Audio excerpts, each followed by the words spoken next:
Mga ka-explorer, samahan nyo kaming mag-unwind dito sa bundok while having coffee. Dito, sa Cafe Gea.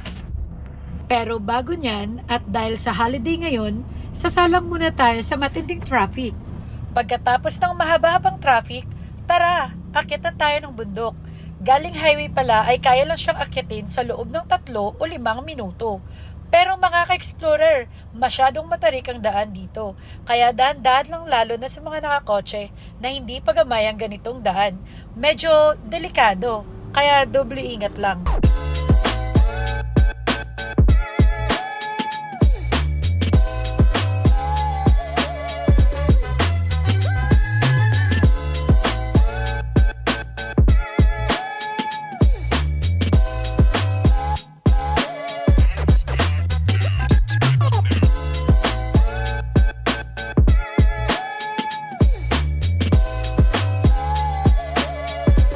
Banda dito pa lang maraming motoristang tumatambay dahil sa malamig na at magandang simoy ng hangin, maganda pa ang tanawin, lalo na pagkasama mo ang mahal mo.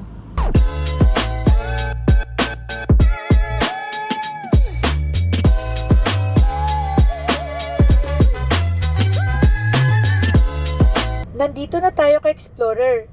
Loob pala ito ng private subdivision, kaya bawal ang naka-open pipe. Marami pang mga coffee shop sa loob. May parking din bandang gate pagpasok mismo.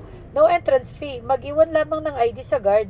At nandito lang din si Cafe Gea, tapat ng parking. Kaya tara, pasok tayo at magkape na kay Cafe Gea. Dito lang din po pala yan sa Honor Rizal at Wisable ang place.